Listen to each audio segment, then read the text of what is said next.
ini yang di barat ini. Teman saya Rudi Oye ini, teman kami, sahabat kami Rudi Oye. Yang jatuh itu yang juara. Yoyo malah yang dapat podium. Ada Colnago baru, Om.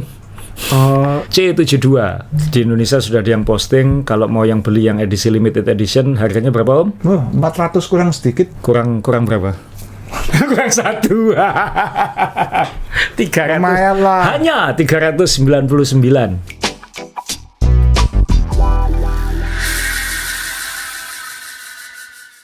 Teman-teman, ketemu lagi Om Johnny Ray, saya Azrulan Anda. Tema hari ini mungkin agak debat kusir. Kita banyak ngomongin MTB lawan gravel bike. Emang musuhan, Om? Seharusnya ya enggak. Cuman memang saling mengambil lahan. Dua kategori sepeda yang berebut lahan. Saling mengambil lahan. Nah, yang maruk yang mana? Yang gravel bike kan? Ya. Karena dia masih drop bar, tapi dia maruk minta ke arah MTB. Oh gitu ya. Kan kamu dulu yang bilang ini road bike, ini MTB. Gravel bike di mana? Tengah-tengah ini. Semuanya. Semuanya di tengah-tengah ini gravel bike. Ya, jadi nanti kita bahas apalagi terkait sama Gravel Blitar yang baru saja kita selenggarakan dan ternyata meriah banget. Om Ri sampai telepon saya bilang, "Om, nggak ditambahin lagi event gravelnya?" Nggak, karena itu teman-teman itu kan biasanya tuh kan habis event 2 minggu udah hilang. Ini ternyata makin panas. Kangen. Bukan, panas balapan. Panas balapan. Oh, pengen ada lagi. Iya, karena kan pembuktian. Ini kan emang gagal gitu ya. Sudah latihan tapi masih kalah sama yang kayak di film itu kan racun barat kalah sama racun timur gitu ya. Jadi ini panas. Yoyo yang pertama kali ikut dari Solo, pertama kali ikut gravelan. Aku sudah berusaha menyembunyikan nama ya. Dia langsung ngomong, nggak ikut saya. Aku sudah tak tutup-tutupi loh. Jadi selamat kepada Yoyo di Solo. Pertama kali ikut balapan MTB langsung podium ya. Kamu kok tahu padahal kita nggak ngomong? Kamu cerita. Enggak, aku nggak sempat cerita ke kamu.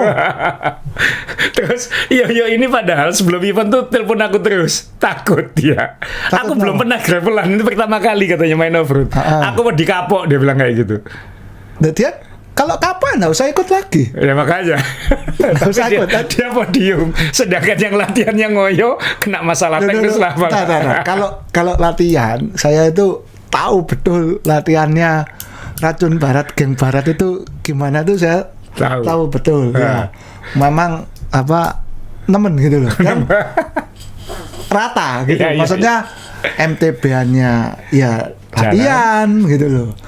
Roadnya ya secara high intensity-nya tuh ya hampir tiap hari gitu. Sampai Dokter Tio tuh kalau lagi santai ya nggak ikut tuh sampai ngomong, Om Re, itu anak-anak zona 4, zona 5 terus kayak gini bagus dah. Lah kamu yang dokter kok tanya aku.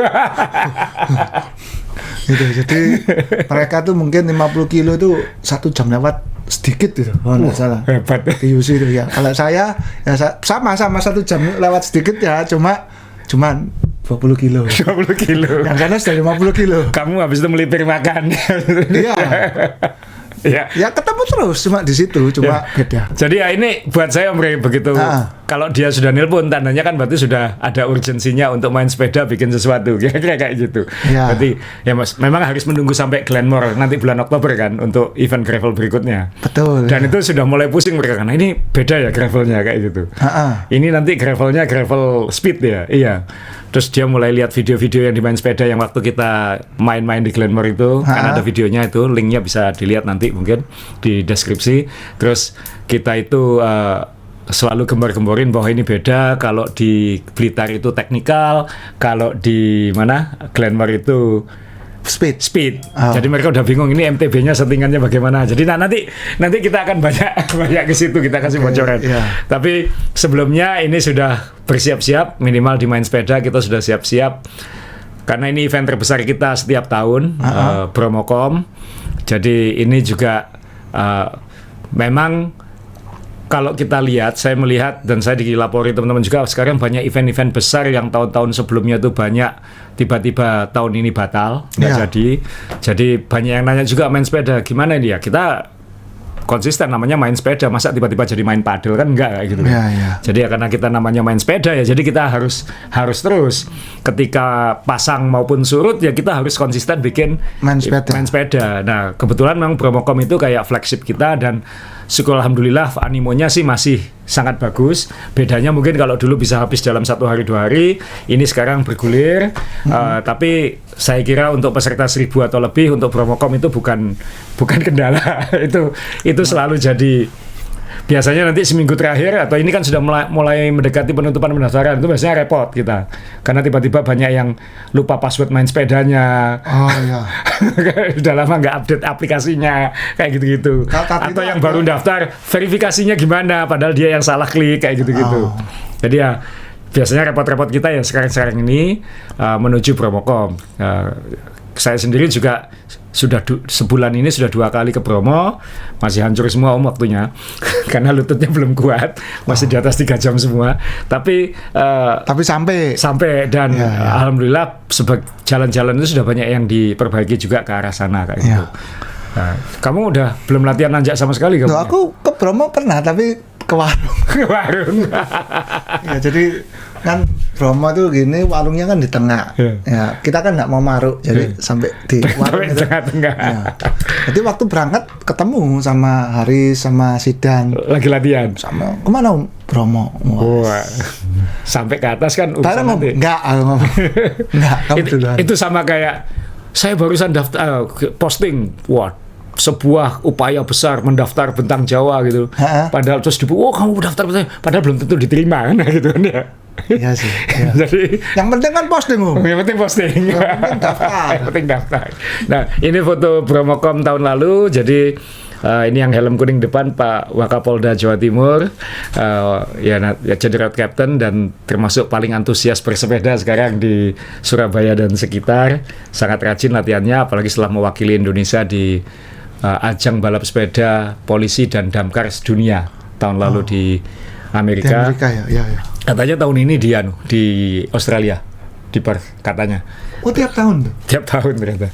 Jadi ini peletonnya, jadi ya kita tradisinya kan goes bersama dari Surabaya menuju Pasuruan, dan 100 kilo jaraknya, hampir 95 sampai 100 kilo tergantung rute yang kita ambil.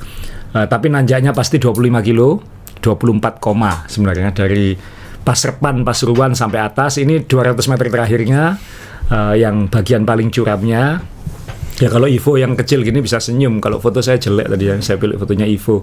Jadi ini finishnya masih sama, jadi selama ini penyelenggaraan tahun ke-12 Jadi minimal kita sudah 12 kali ke Bromo, 11 kali ke Bromo minimal. Belum termasuk latihannya dan lain-lain. Dan dulu-dulu yang cuman sampai Tosari, yang cuman sampai Puspo, Kaude, dan kita melihat betul bagaimana tanjakan ini dulunya nggak ada apa-apa, bener-bener nggak ada apa-apa, warung nggak ada satupun, ya kan? Ya. Nggak ada dulu rumah warga buka rumahnya, ngasih minuman, ngasih buah ke peserta dulu, saya ingat itu tahun pertama. Terus kemudian berkembang, sekarang banyak tempat wisata di situ, banyak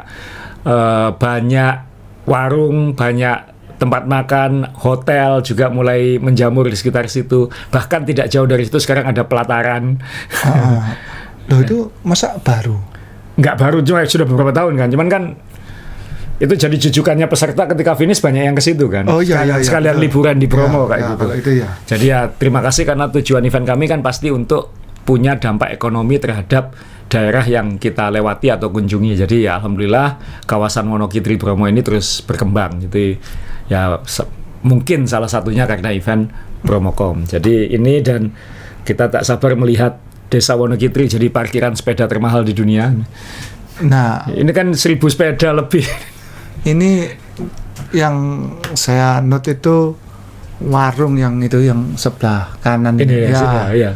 Ini yang kan bangunan yang besar ini ya. Yang agak sana enggak yang ini besar itu. Yang ini ya. Itu kan dulu enggak ada. Iya. Itu kan dulu warung, itu dulu bener warung sang sudah depot, sudah semenan ya, sudah bangunan dulu permanen. Kita biasanya warung yang sebelah sini kalau tutup yang lain kan, karena di sini kan nggak ada apa, ini belum ada hotel ini waktu itu belum ada, hanya ada tempat toilet sama mandinya di sini, pendoponya belum sebagus ini, kemudian ya belum seperti inilah sekarang, kayak city di atas ketinggian hampir 2000 ini, keren.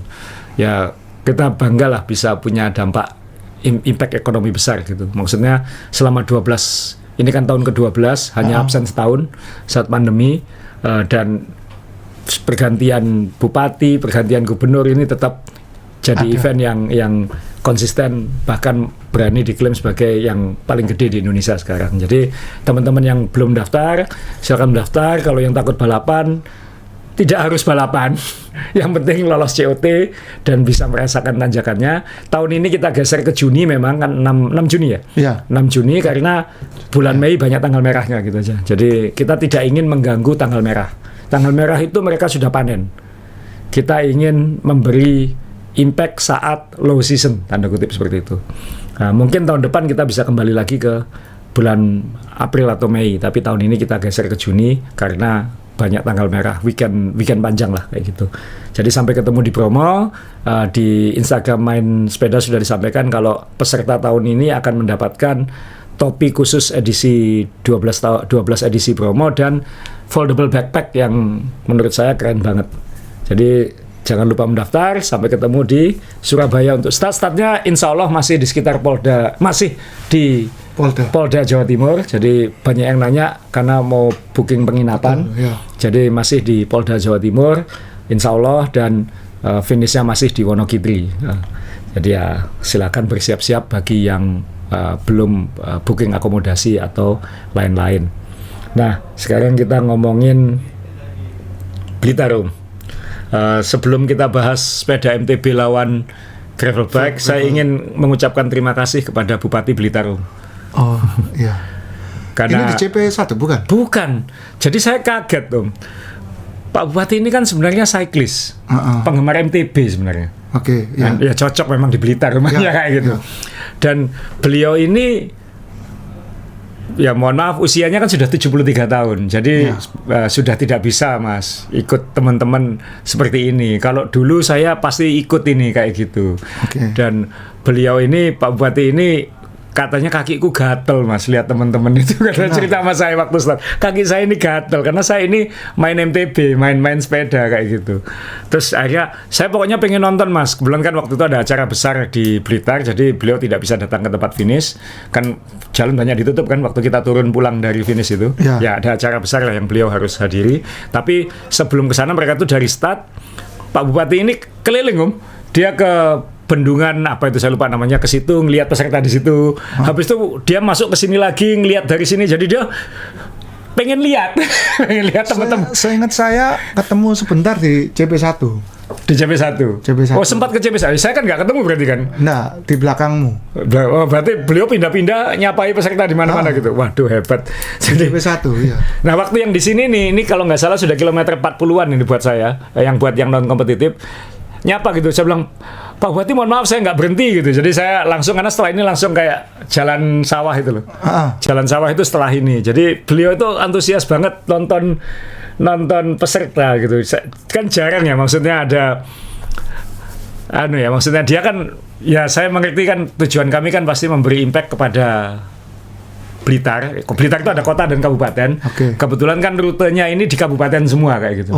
Jadi nggak lewat kota, ada terus. Ada lewat kota sedikit, tapi yang banyak di kabupaten. Jadi beliau ya pasti senang melihat kawasannya jadi terkenal gitu kan. Maksudnya ya terima kasih ya, dan banyak yang nanya berarti tahun depan ada terus. Insya Allah ada terus, karena yang sulit itu bukan bikin eventnya kalau gravel itu, Omri. Apanya? Yang sulit itu cari tempatnya.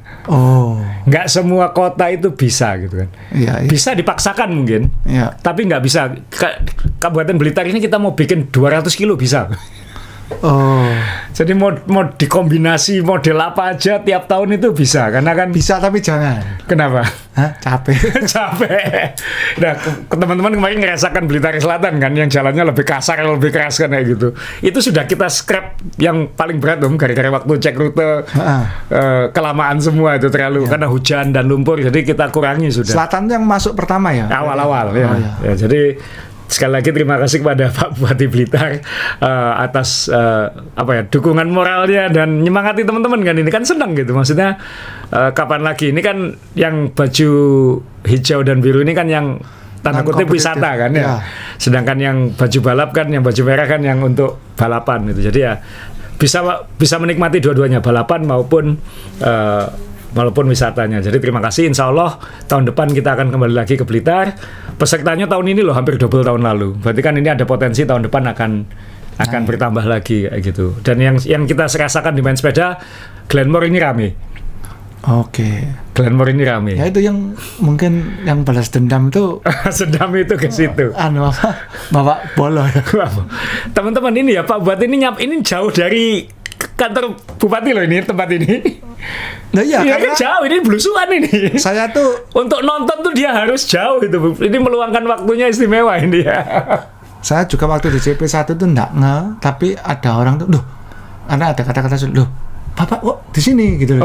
Jadi enggak bukan yang apa ya, protokoler. Iya, bukan tipe yang heboh ya, bukan tipe yang heboh ya. Ada yang, loh, Pak kok di sini? Saya lagi ngambil mobil, Pak siapa ya? Pikir gitu. Oh rasanya ini apa? Bupatinya. Terus saya milih kiri kan, yang lomba kan kanan ya. Kanan ya. Oh ya, habis CP itu yang lomba kanan, yang non kompetitif kiri. Oh beliau di situ ya waktu itu. Iya. Saya nggak ketemu ya, mohon maaf. Jadi ya dia katanya saya pengen keliling Mas, lihat fasilitas. Saya ketemu 2 kali Om ya, di Bendungan sama di sini. Berarti dia ke tempat lain juga itu kan ya. Ngeceki peserta ya. Wah istimewa. Melihat peserta ya, nonton. Nonton. Terima kasih Pak Bupati. Jadi semangat untuk khusus konteks ini Kabupaten Blitar. Terima kasih, warganya juga ramah-ramah. Saya waktu cek rute kena lumpur-lumpur itu warganya itu, Bu pinjem selang airnya ya, nyuci ya itu, kita kasih uang nggak mau Om. Nggak usah mas, malah ditawari makanan sama minuman. Jadi tapi enggak minta sepeda listrik enggak ya? Enggak. Oh, bukan berarti. Jadi ya, terima kasih warga Blitar yang sangat ramah menyambut kami. Mohon maaf lihat banyak orang gila seliburan di tempatnya selama sehari. Orang-orang ini ngapain tuh 100 kilo keliling-keliling Blitar. Dan kemarin tuh kurang siap pedagangnya. Maksudnya? Kemarin tuh kan teman-teman dari Malang tuh kan di tengah jalan haus minum degan. Iya. Di kiri. Iya. Saya sama Bro Tatang tuh nyebrang ke sebuah depot di kanan. Iya. Terus ikut semua. Nah, tak tanya kenapa? Gelas degannya cuma ada 5. Wah, ini berarti ekonomi impact kan ya? Iya. Karena jadi orang-orang sepeda ini hawa nafsu untuk makan dan minumnya kan besar ya. Jadi mereka tuh, saya datang mereka tuh sudah minum. Ternyata yang lain itu bukan selesai minum, tapi nunggu gelas. Nunggu gelas. Iya, siapa yang nyangka banyak orang nggak waras belusuan gitu ya. 5 itu buat sehari biasanya cukup Om. Betul ya. Lah itu akhirnya nyebrang di depot itu pesen es jeruk. Kalau saya rawon, dia es jeruk. Jadi sekali lagi terima kasih Blitar. Kami sangat menikmati 2 tahun bikin event di situ, dan insya Allah ini jadi benar-benar kayak Unbound itu kan di Emporia Kansas yang nggak ada apa-apa kan ya. Betul. Ya. Tapi dia jadi terkenal sedunia gara-gara punya rute gravel kan kayak gitu. Ya. Nah, Blitar sejauh ini sulit. Kota-kota lain teman-teman, bukan berarti ini merendahkan kota lain. Kota-kota lain banyak yang punya rute bagus. Tapi menjahitnya untuk jadi 100 kilo atau itu yang nggak semuanya bisa kayak gitu. Lalu tempat start, tempat finish. Belum lagi kita ngomong tempat start, tempat finish, lalu kapasitas kotanya dalam menampung hotel kayak gitu kan ya. Konteks ini kan kota Blitar dan Kabupaten Blitar itu punya kapasitas hotel yang mumpuni, hotel bagus ada, hotel yang terjangkau juga ada. Itu juga penting untuk event-event seperti ini. Jadi sekali lagi terima kasih. Nah sekarang saya nggak akan bacakan hasil lombanya teman-teman, karena itu kalian bisa lihat di Main Sepeda di IG-nya. Tapi yang ingin kita bahas sekarang kan memang suasana balapannya kan kayak gitu kan. Ini rute di Blitar itu mungkin saya mulai dari pinggir sungai Om ya, karena startnya kan langsung ini kilometer 5 ini. Jadi ketika kita dulu kita pikir ya, setelah beberapa tahun kita ini main gravel di Unbound segala macam, pasang video tentang bahas gravel bike di Main Sepeda, tapi ternyata sampai hari ini memang pemahaman tentang graveling atau gravel di Indonesia ini masih persepsinya masih macam-macam ya. Iya. Sehingga yang saya cukup sedih, bukan sedih sih, saya ya ini memang ada beban harus edukasi tentang apa itu gravel dan apa itu event gravel kayak gitu. Karena teman-teman jadi seolah menjadi ajang diadu antara gravel bike lawan MTB, menang yang mana gitu. Apalagi ilmu cocokologi dipakai, nggak ikut. Apa kok ilmu cocokologi nih? Pokoknya dipas-pasno gitu. Nggak apa? Maksudnya di konteks ini. Karena ini menang maka ini yang menang kayak gitu. Karena yang menang gravel berarti cepetan gravel. Kayak gitu ya. Jadi dan itu kayak seolah-olah sok paling paham segala macem. Dia juga nggak nonton eventnya, dia nggak ngikuti rutenya, dan dia belum tentu gowes. No. Dan itu akhirnya menimbulkan debat kusir yang menurut saya sih oke-oke aja sebagai dialog, tapi kan harus ada moderatornya yang menjelaskan. Kadang-kadang ya mohon maaf, nggak semua YouTuber sepeda itu juga paham sepeda juga sebenarnya kan kayak gitu. Nah, ini yang saya ingin sampaikan lagi. Dari awal-awal kita sudah ngomong, kita punya 2 event gravel tahun ini, yang satu advantage MTB, yang satu advantage gravel bike. Nah, gravel Blitar ini sudah jelas dari tahun lalu, kita jelas ini advantage MTB. Tapi kita kan di event ini, kita kan misinya ngajak semua untuk ikut, tidak ngadu kan sebenarnya. Betul. Ya. Tidak ngadu. Misinya main sepeda itu kan supaya bersepeda itu rame. Kita dulu disebut ini terlalu road bike, tidak pernah mengakomodasi MTB. Ini sudah kita bikinkan gitu, udah 2 tahun gitu. Dan ini kita ekspansi lagi ke Glenmore. Nah, kita ngajak mereka, tapi masalahnya yang ribut ini kan yang nggak ikut kan. Oh gitu ya? Iya, yang ribut kan nggak ikut. Nah, mereka tidak paham kalau ternyata startnya dibedakan. Dipikir itu start bareng, gravel lawan MTB balapan kayak gitu. Yang diributkan ini kemenangan antara MTB dan gravel. Padahal buat saya itu nggak relevan gitu. Ya. Kalau mau relevan kita buatin time trial aja kan ya. Iya betul. Time trial gitu. Jadi tes sendiri-sendiri. Nah itu kita baru tahu waktunya kayak gimana. Tapi kalau situasi lomba itu nggak bisa sama. Apalagi banyaknya single track segala macam di sini nih. Misalnya gini, kan saya harus menjelaskan di sini ya, prosedurnya event gravel main sepeda. Startnya tidak bareng. Jam 5.30 race MTB berangkat duluan. Ya. Dijeda 3-5 menit race gravel bike baru berangkat. Jadi dan itu yang lomba start dulu itu pun masih dipisah. MTB-nya berangkat duluan. Karena kita anggap ini advantage MTB, kita berangkatkan duluan. Karena kan yang advantage lebih terganggu oleh yang enggak kan kayak gitu. Betul. Kenapa main elit di depan kita kan kayak gitu. Kalau kita di depan main elit kita ganggu. Benar. Jadi dalam konteks ini MTB advantage duluan. Kenapa? Kalaupun yang cepat-cepat gravel bike ini pada akhirnya bisa ke depan, dia harus melewati rombongan MTB ini gitu, yang pelan-pelan. Dan itu nggak mudah di rute yang banyak seperti ini. Yang jalan aja sulit, apalagi nyalip kayak gitu. Karena kadang-kadang jalurnya cuma satu kan kayak gitu. Nah, jadi karena itu saya nggak pernah peduli siapa yang lebih cepat, MTB atau, makanya di pemberitaan main sepeda selalu MTB yang menang ini, gravel bike yang menang ini. Itu kategorinya dipisahkan. Juara 1 MTB, juara 1 gravel bike. Itu beda. Kecuali kalau mau ya kita adu aja tahun depan semua start bareng. Tapi itu kan bahaya. Yang satu lebar gini, yang satu begini kan kayak gitu. Nanti menangnya bukan menang balapan, menang senggolan. Terus kalau gitu nanti gravel bike-nya harus pakai suspensi segala macam. Nah ini berarti nggak ngerti gravel bike. Gravel bike itu sudah banyak yang pakai suspensi. Betul. Jadi ya tadi. Ini tolong kembali ke kita ya. Screen-nya fotonya dihilangkan dulu. Tangan kiri saya ini road bike, tangan kanan saya ini MTB. Gravel bike di mana, Om Re? Sini, semuanya. Semua ini. Dari sini sampai sana. Itu gravel bike. Jadi gravel bike kalau mau kayak MTB juga bisa. Karena setelah event ini ada yang tanya saya juga, "Oh Mas Rul, Wednesday Bike nggak bikin gravel bike pakai suspensi?" Oh iya. Loh, sebetulnya tuh. Nah ini kan berarti, wah ini bagus ini. Berarti ada kebutuhan pemahaman baru tentang gravel bike kan kayak gitu kan ya. Jadi gravel bike itu dulu ketika dibuat sebenarnya kan supaya ya saya tahu lah industri sepeda mungkin jenuh pengen ada segmen baru dan ternyata booming kan gitu kan.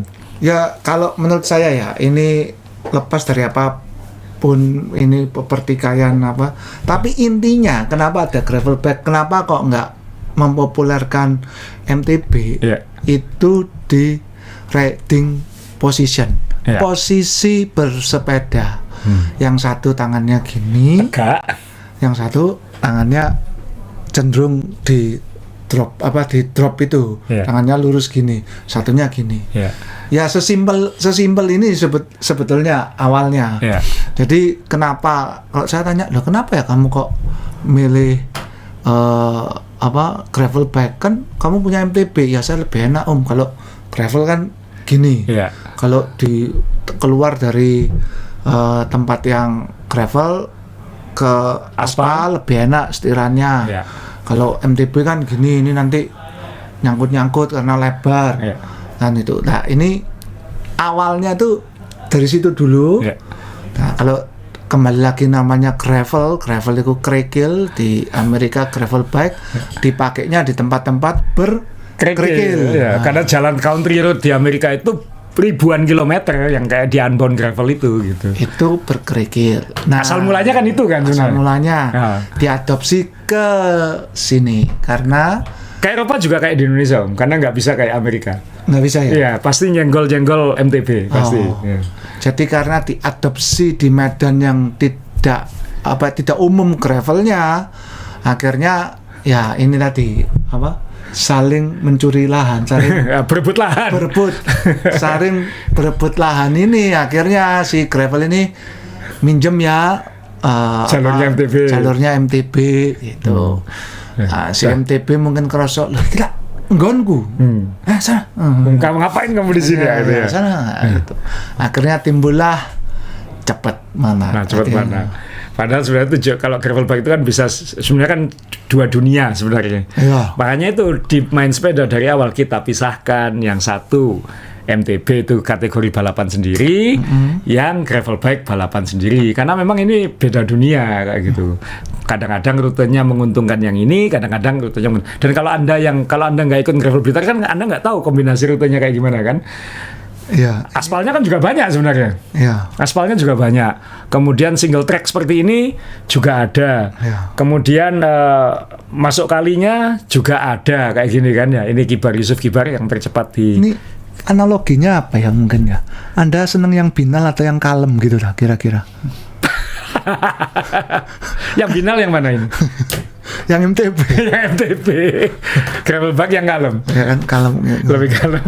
Itu kan loncat-loncat segala macam. Ya kan maksudnya ya itu bukan untuk ini lebih bagus ini lebih bagus itu gitu ya? Iya. Enggak, iya. Ya tadi seleranya model kayak gimana? Selera kan bener kan ya. Sama-sama dinaiki soalnya Om ya. Iya. Sama-sama dinaiki. Yang Om Bre yang mancing kok. Nah, ini bicara soal persaingan tadi Om Bre ini. Ini yang di barat ini. Teman saya Rudi Oye ini, teman kami, sahabat kami Rudi Oye. Yang jatuh itu yang juara. Yoyo malah yang dapat podium. Oye spoknya putus Om. Iya, spoknya putus, makanya dia nggak bisa maksimal, spok belakangnya putus. Terus ini Yoyo jatuh ini. Jadi jangan kan yang gravel bike, yang MTB juga jatuh sebenarnya kayak gitu. Jadi rute ini teman-teman ya, gravel Blitar. Kenapa kemarin kita bikin bike check Om kan? Kan kamu banyak review yang MTB ada yang pakai drop seat post segala macam. Jadi kalau kita ngelihat peserta gravel Blitar itu semua jenis sepeda dari yang terlalu ngerut, yang pakai banyak halus sampai yang full sus ban gede, drop seat post segala macam. Jadi semua ekstrim ini ikut gitu. Dan ini semua akan dapat porsinya di sini. Yang ini kenceng di aspal, yang ini kenceng di sini. Jadi itu nggak akan ada, menurut saya nggak akan ada satu setelan yang pas. Ya karena kan medannya berubah-ubah ya.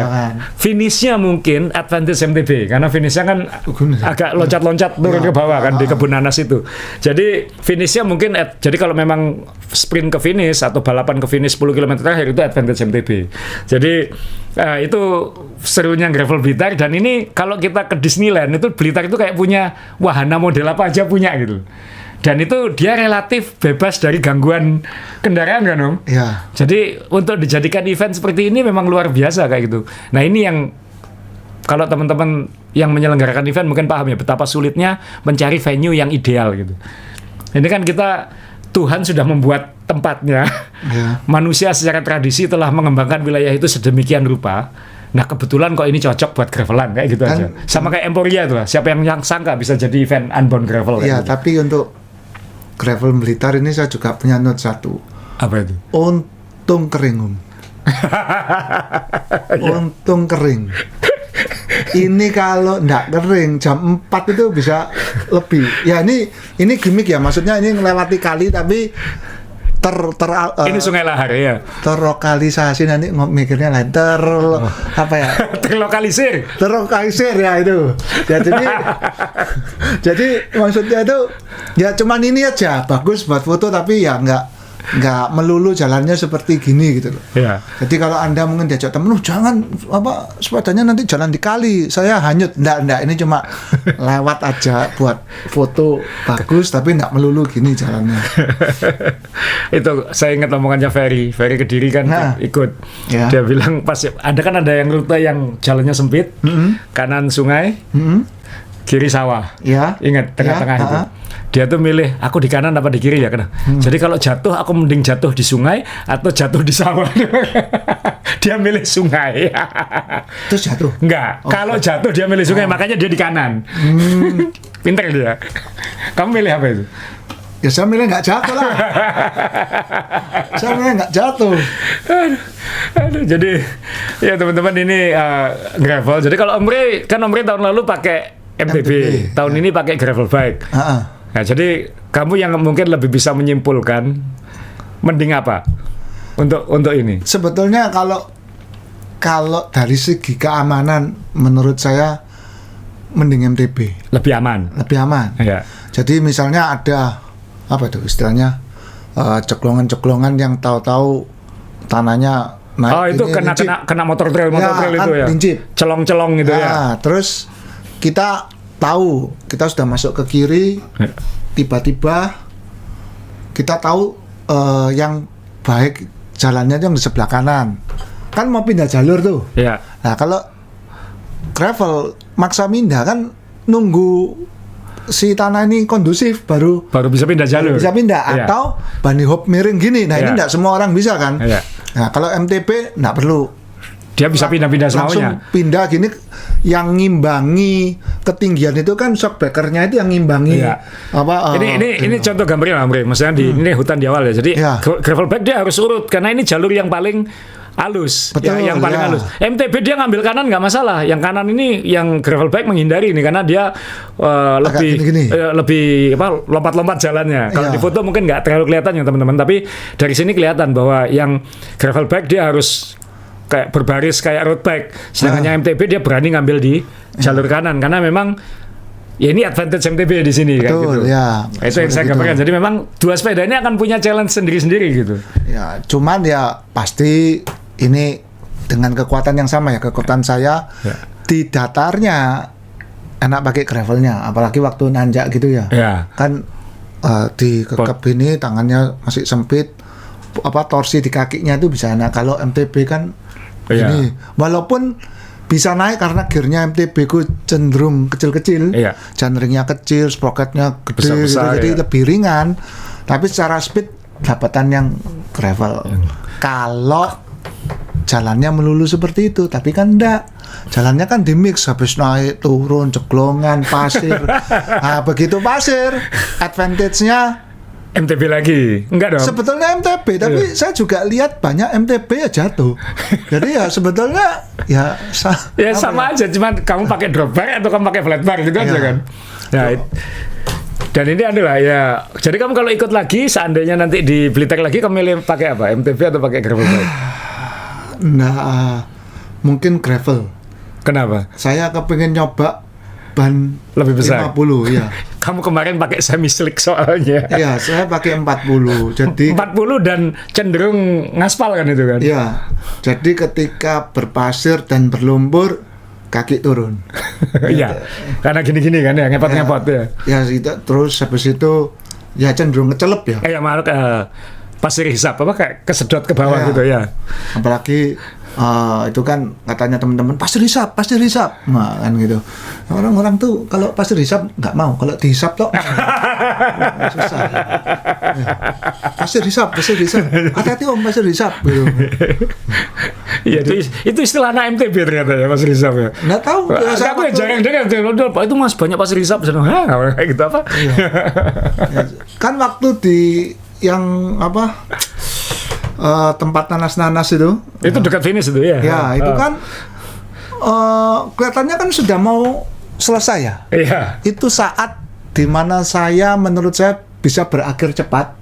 Ternyata justru di situ waktu yang paling lama. Itu kalau MTB cepat dilompat-lompatin sama dia ke bawah itu. Ya. Kan jalannya kan gini terus naik, kelihatan yang mau finish kan di ujung sana.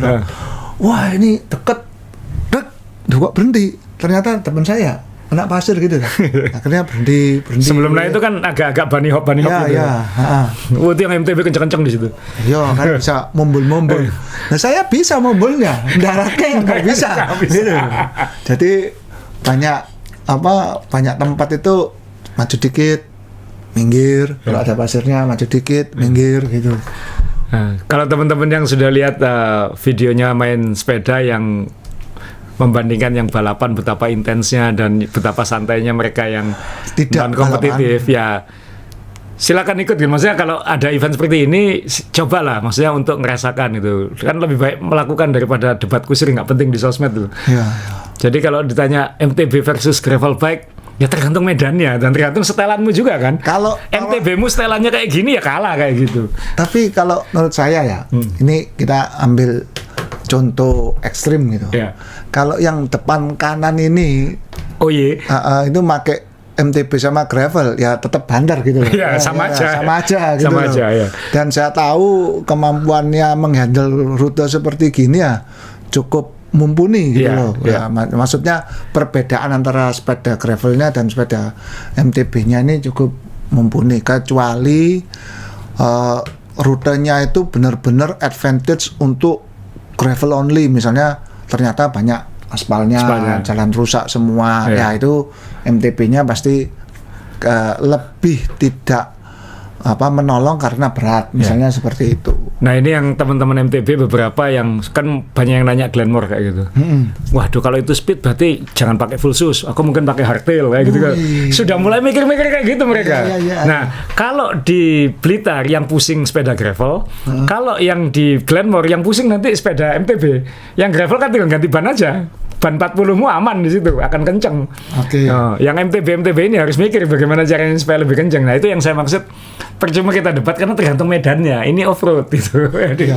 Ya, kan bisa aja saya isengin tahun depan Blitar saya bikin advantage gravel kan bisa aja. Cuman bisa. Apa asiknya gitu kan? Karena kan memang yang kita jual ini kan terrainnya, maksudnya rutenya kayak gitu.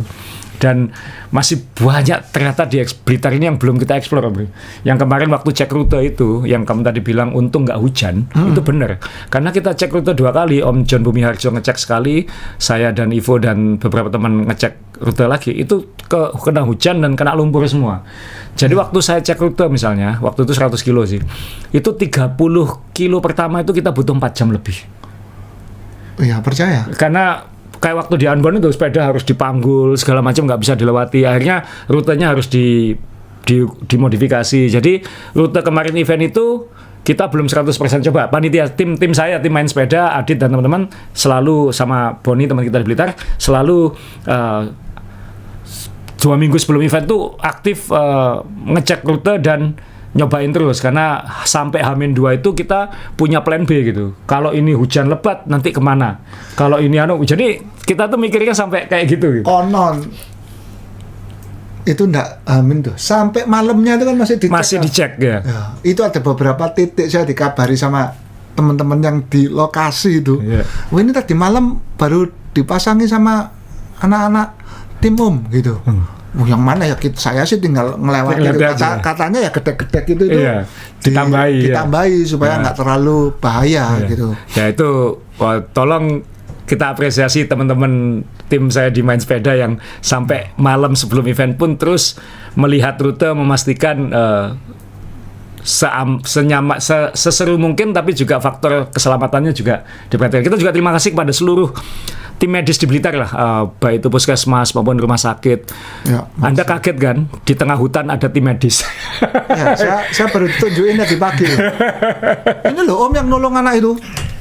Tengah hutan ada mobilnya. Tengah hutan, saya baru keluar dari single track itu loh, ada tim medis standby di sini.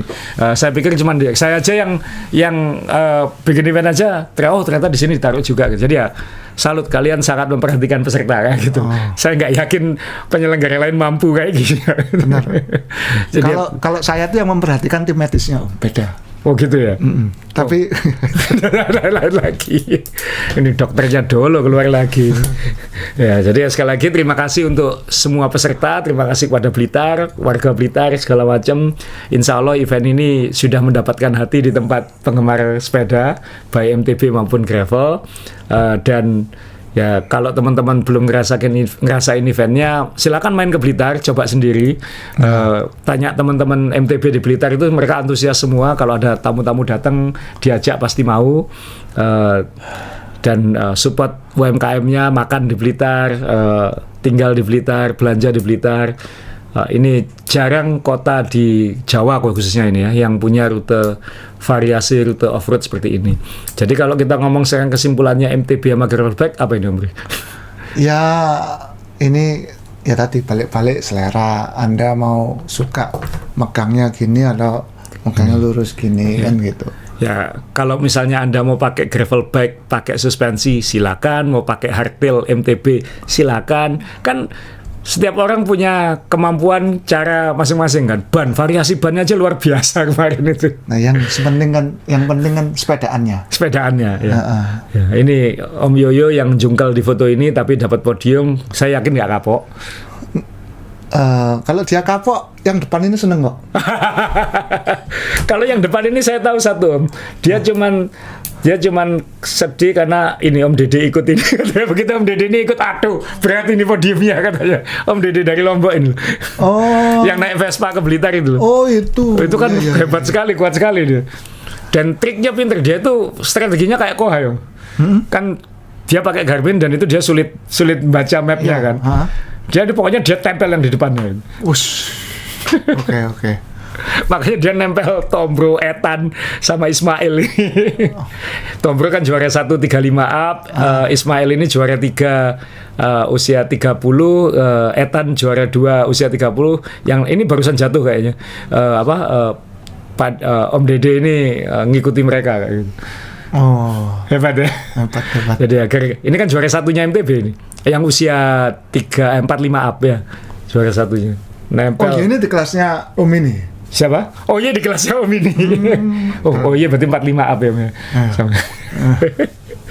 Jadi ya sekali lagi dibedakan ya teman-teman, walaupun rutenya sama tapi juara gravel bike dibedakan dengan juara MTB. Startnya pun beda. Kita yang non kompetitif, Om Ri dan saya ini, startnya tuh 6:30. Jadi 1 jam setelah mereka start. Ya.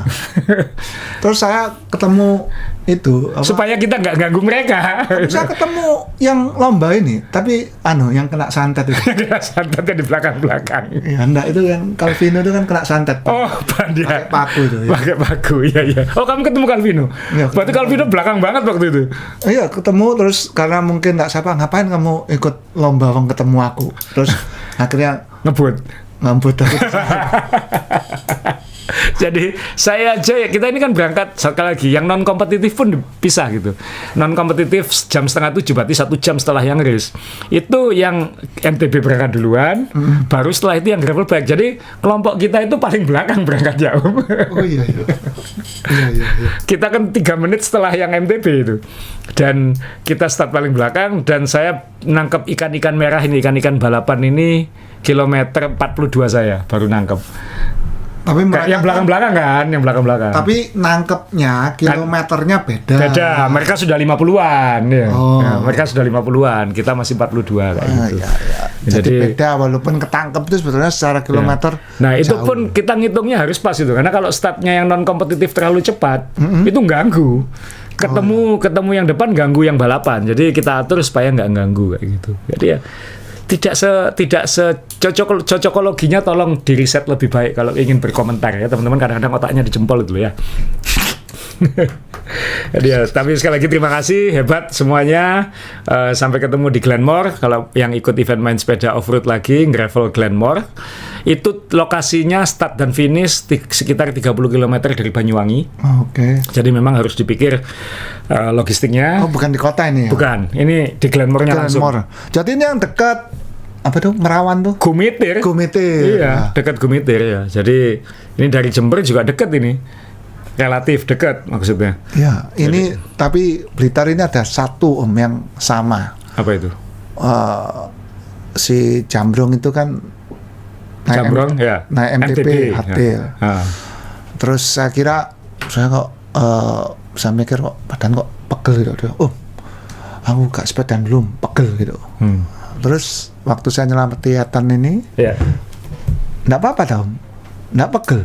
Loh, kamu ya pegel lah masih juara, pegel. Gitu. Jadi intinya ya tetap pegel gitu, karena badannya kan kegejrok-gejrok gitu ya. Gitu. Intinya main MTB atau main di gravel ini ya memegelkan, terutama tangan gitu ya. Apalagi yang pakai sepeda gravel karena ada shockbreakernya. Oleh karena itu, semua ya. Cita-cita gravel itu pasti mencari sebisa mungkin ban yang gede supaya fungsi suspensinya diambil alih oleh ban. Kamu pompa berapa banmu kemarin? Saya nggak tahu, saya gembosi. Saya gembosi sedikit. Yang depan. Saya depan 30, belakang 35, ban 40 saya. Ban 30 depan, 35 belakang. Ivo ini pakai ban 45, dia ini sepedanya Ivo di belakang. Ini juara satu cewek 35 up. 30 apa 35 up.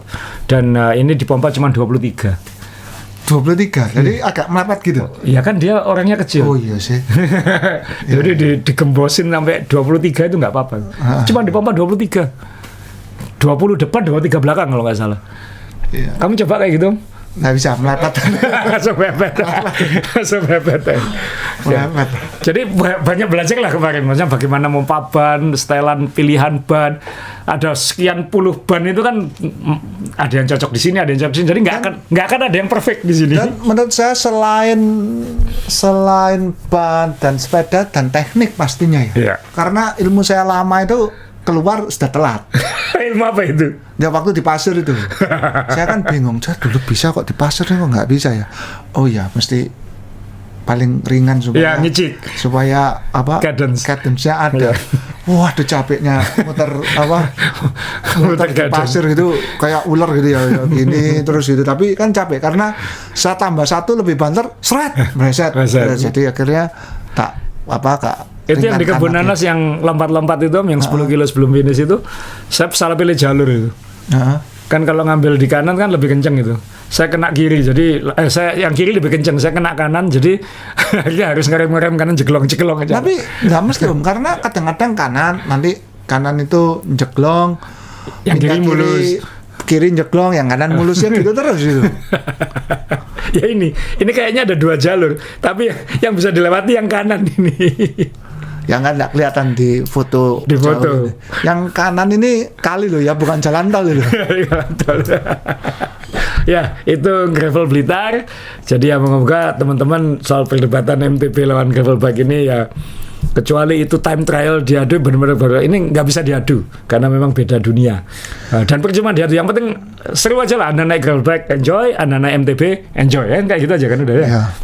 Nah, yang naik MTB saingannya sama yang naik MTB, bukan yang naik gravel bike. Walaupun kadang-kadang panas-panasan juga kayak gitu. Nah, oke Om, kita sekarang dari dunia tanah ke awang-awang, ke dunia aspirasi. Karena kan nggak seru ngomongin sepeda tanpa ngomongin barang baru. Ini ada banyak barang baru di launching. Ada grup set, ada 2 yang di launching. Di mana Om launchingnya nih? Di dunia maya Om, dia diposting di online semua sudah. Oh, nah, bukan yang tadi di show itu bukan. Bukan. Oh. Jadi yang saya nggak tahu mau dari SRAM dulu atau Campy dulu ini. Mungkin pas ya Campy mungkin ya. Campy. Jadi Campagnolo ngerilis akhirnya, karena Campagnolo ini kan dalam beberapa tahun terakhir ini kan agak vakum. Selain vakum juga kita bingung dia itu maunya apa, karena yang dia rilis kan yang mahal sekali kan. Iya. Grup set harga 80-an juta kayak gitu, yang super record wireless, tapi kok berubah-berubah terus, awalnya gini jadinya gini. Jadi dia kayak belum menemukan aku grup setku itu seperti apa kayak gitu. Oh, ya.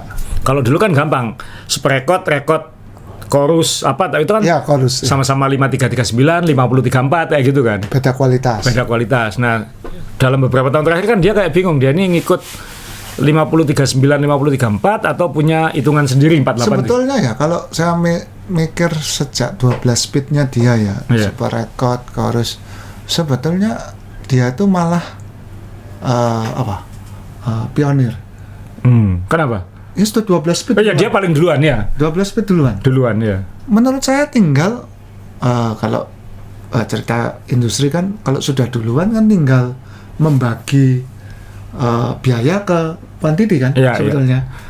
Tinggal gampang. Malah yang lain-lainnya ini yang belum waktu itu belum 12 speed yang kesulitan ngejar kan. Gitu.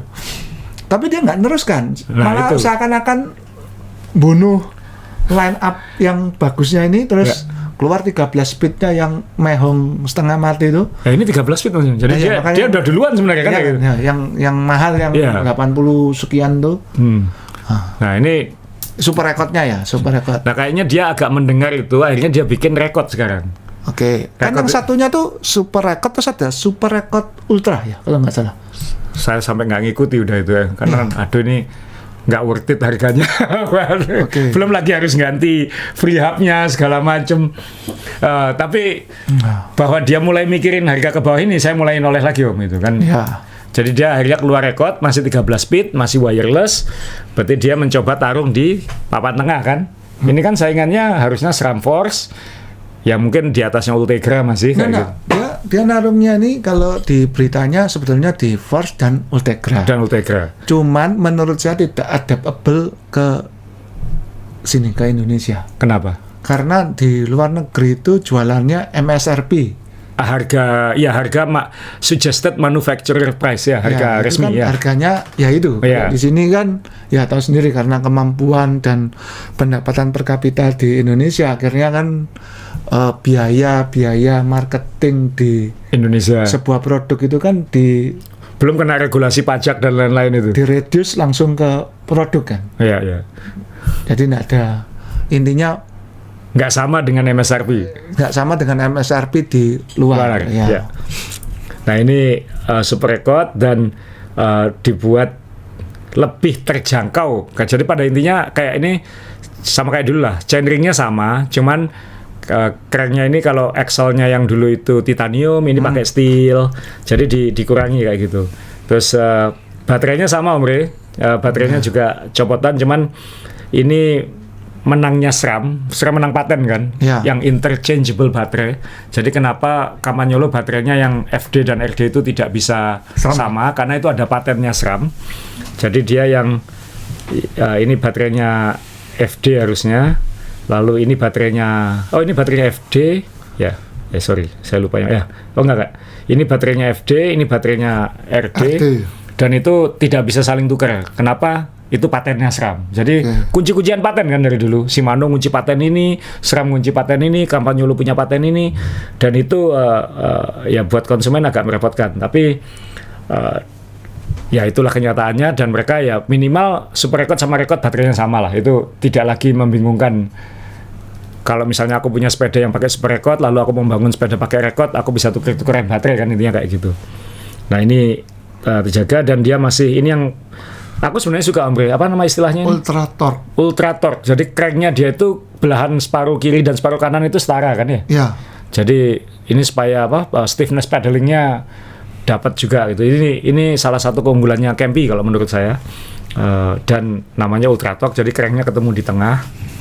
Shifternya juga masih sama, dan kembali kalau kemarin kan sempat menghilangkan thumb shifter. Itu ternyata fans beratnya Campagnolo kecewa kan. Kamu apa bedanya kamu sama yang lain? Akhirnya sekarang kembali lagi pakai thumb shifter. Jadi ada nggak ini gravel action. Sorry. Ya ini thumb shifternya di sebelah sini kelihatan. Ini.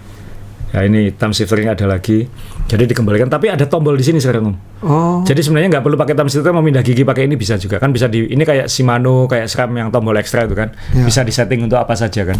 Jadi kalau megang di hood mungkin kalau mau nurunkan naikkan gear pakai yang lever, mau menurunkan gear bisa pakai yang tombol ini. Jadi tidak harus hitam shifternya.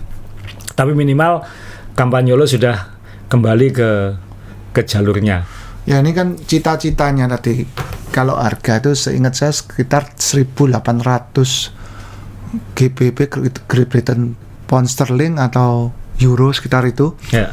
Lah di luar negeri Ultegra itu harganya segitu. Oh, jadi harga 40 juta itu ya memang setara dengan Ultegra gitu. Ya. Di Indonesia yang lebih murah. Di Indonesia yang lebih murah. Makanya saya bilang untuk ini dimasukkan di Indonesia ya. Akhirnya bukan musuhnya. Akhirnya bukan musuhnya Ultegra. Kalau di luar negeri ini musuhnya Ultegra. Musuhnya Ultegra.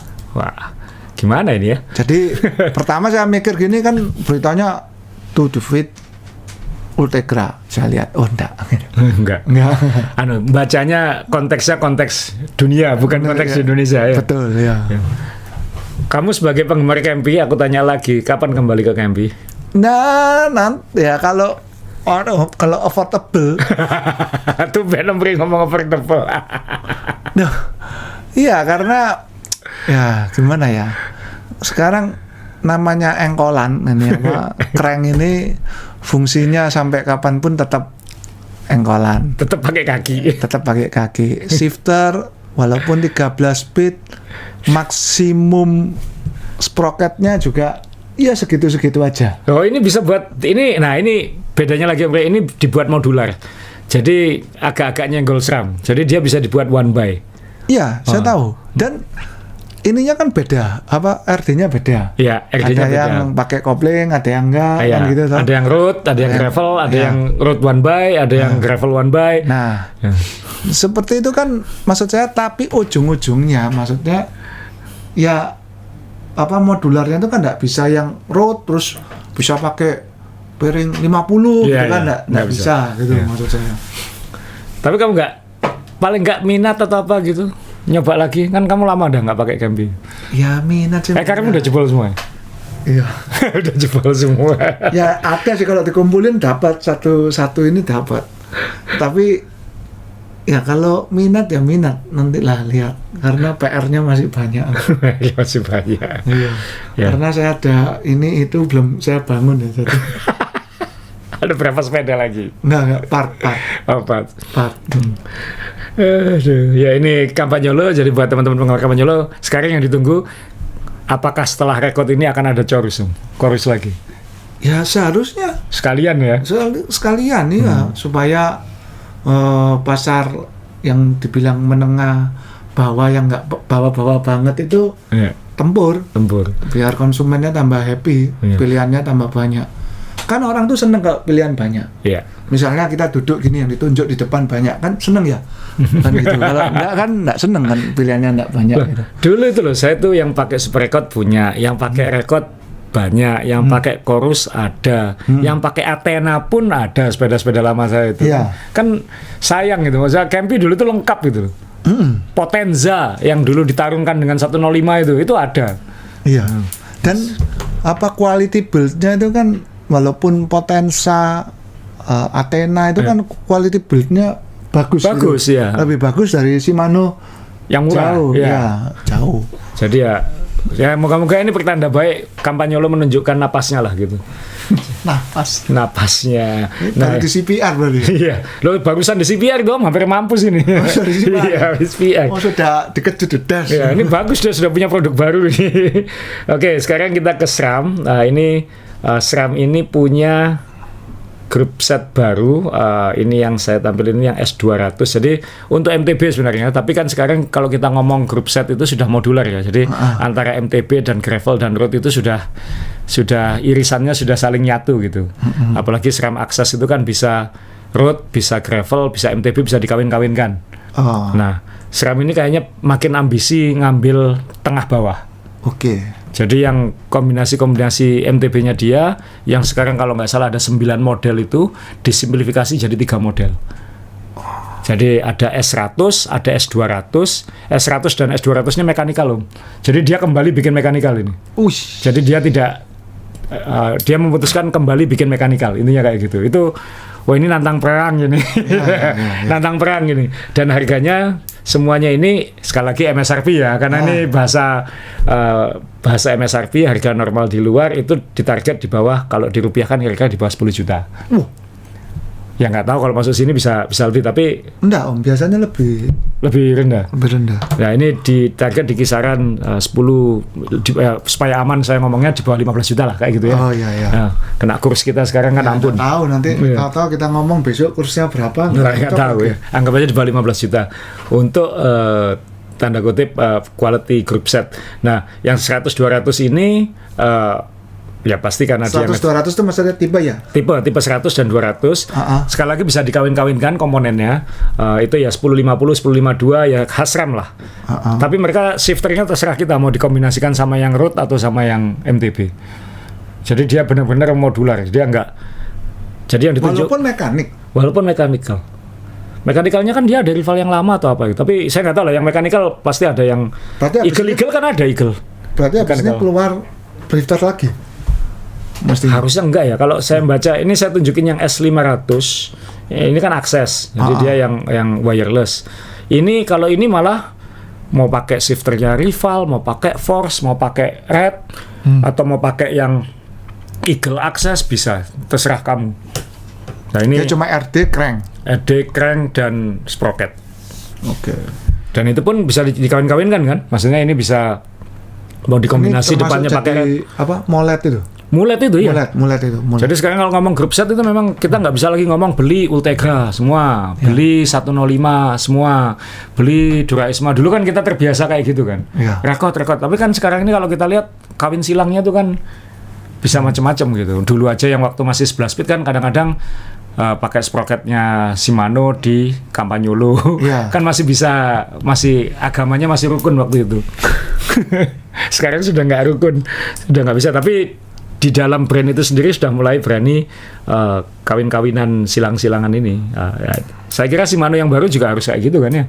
Sudah dikawin-kawin. Sekarang tim World Tour aja sudah pakai RD XTR. Iya memang. Mulai makanya kan berarti kan sudah tidak bisa. Saya aja pakai kan Ultek GRX, belakangnya XT. Waktu kemarin di Blitar. Oh itu RD-mu XT. Oh nyambung. Oh itu yang baru, yang elektronik. Nyambung. Jadi sekarang sudah connect lah, nggak nyambung kan, nggak pakai kabel. Iya, wireless semua sekarang. Apalagi dengan wireless ini kan, tambah gampang gitu. Jadi ya sekarang ini sudah tidak ada lagi pakem. Grup setmu apa? Sudah nggak bisa. Sekarang dulu kalau ditanya grup setmu apa? Ultegra, gampang kan jawabnya kan, satu kan. Grup setmu apa? 105 gitu. Sekarang enggak. Grup set apa? Jawabannya bisa panjang Om.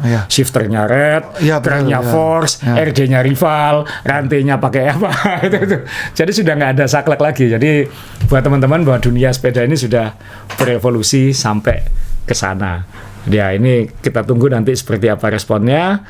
Nah, sekarang kita ngomongin brand sepeda yang mungkin Om Rey suka, saya juga suka. Mana tadi gambarnya? Ini ada Colnago baru Om. Sudah nggak tahu ya, 2 minggu ya kalau nggak salah. Namanya C72. Barusan berapa waktu lalu kita ngomong. Kalau ngomong Colnago 2 minggu 3 minggu lalu. Jadi kalau koleksi Colnago, enaknya koleksi yang mana Om? Kan selalu dibilangkan yang seri C, karena itu yang dibuat di sana, dibuat di Cambiago katanya. Cambiago katanya, dan itu masih tradisional build kan, masih sok-sokan itu kan, masih lap. Oh berarti ada orang Jawa Baratnya nih? Apanya? Sok katanya. Sok. Kan orang Jawa Barat lah ngomong sok. Sok. Ya yang Om Rey terlalu sering main ke Tanah Sunda ini teman-teman. Jadi, nah ini keluar yang baru C72. Jadi buat yang kolektor Colnago ini masih, ya ini kan dibuat modular ya, jadi dalam artian bukan monokok, jadi ada sok-soknya di gabungan. Sok itu di mana Om? Ini dilak di sini, dilak di sini, dilak di depan. Sok itu bukan silahkan. Misalnya Anda mau apa sok itu boleh gitu ya. Silahkan gitu ya. Terus mau buka apa sok gitu ya.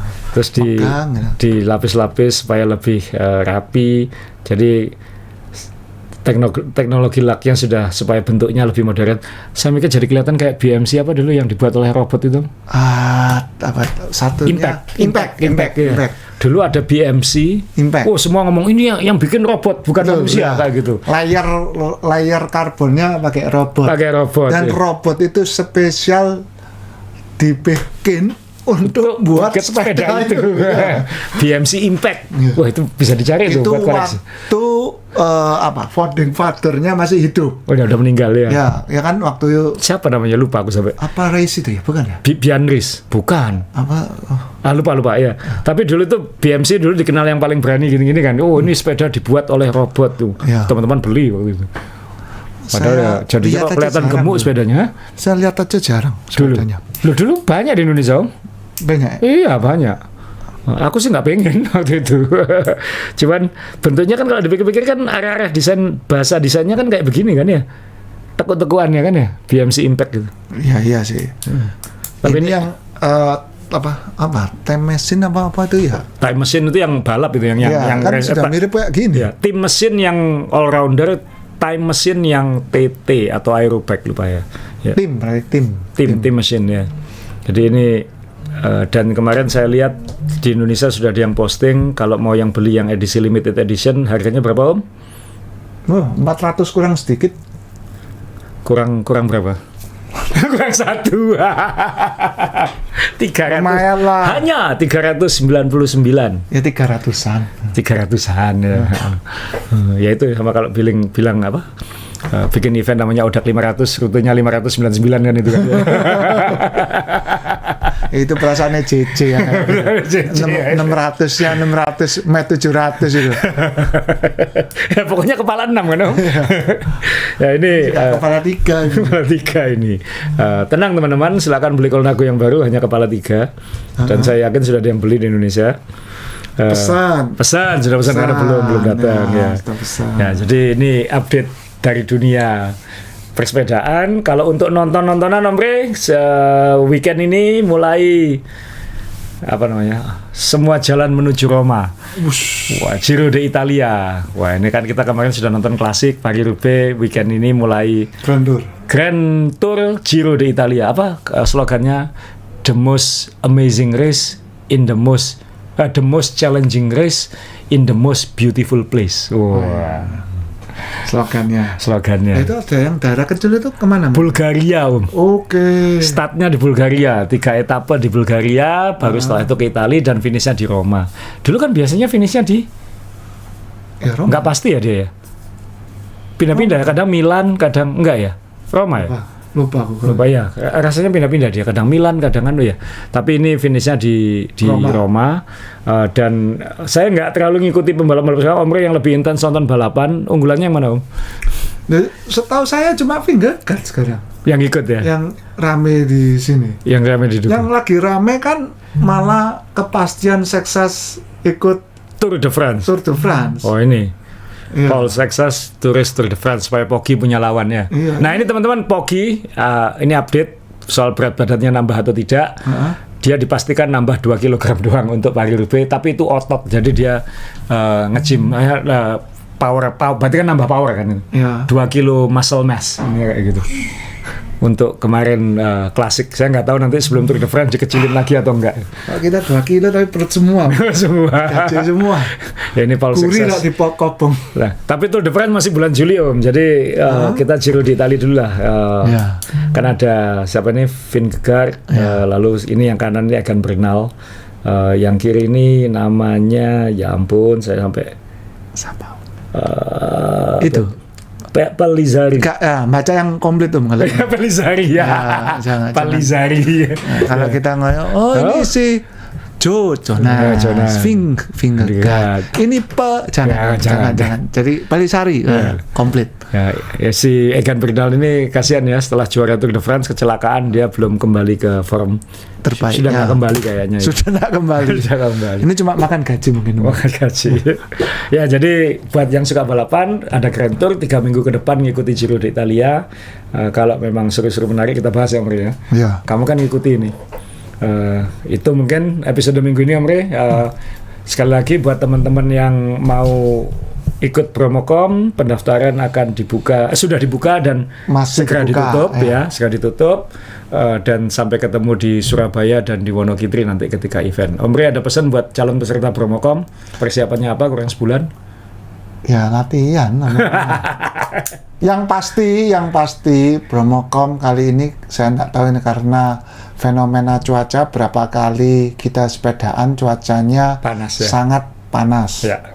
Jadi baru biasanya panas itu kan jam 8:30 tuh panasnya masih ya antara dingin panas, ini enggak. Ya. Jam 7 jam 8 tuh sudah panas. Sudah panas banget. Sedangkan kita start komnya itu kira-kira jam 9-an. Jadi sudah 9 harusnya ya. Ya, jadi pada kondisi yang sudah matahari sudah menyala. Sudah matang. Matahari sudah lucu. Sudah lucu ya.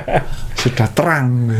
Ya nanti moga-moga kita bisa dapat cuaca yang bersahabat. Tapi sekali lagi cuaca di Bromo tuh kita nggak pernah bisa nebak ya. Kadang-kadang hujan, kadang pernah hujan abu kan dulu. Dan kalau hujan dingin banget. Jadi nah, kayak ini pas ini dingin. Pas tahun lalu ini. Jadi siap-siap untuk segala kondisi. Panitia pasti menyiapkan segala kemungkinan. Kalau memang temperaturnya ternyata lebih dari perkiraan, ya kita pasti menyiapkan station yang lebih komplit kayak gitu. Antara kita tambah water stationnya atau medisnya, tapi kita pasti akan menyiapkan sebaik mungkin. Apapun ini flagship eventnya main sepeda. Jadi sampai ketemu teman-teman di Surabaya.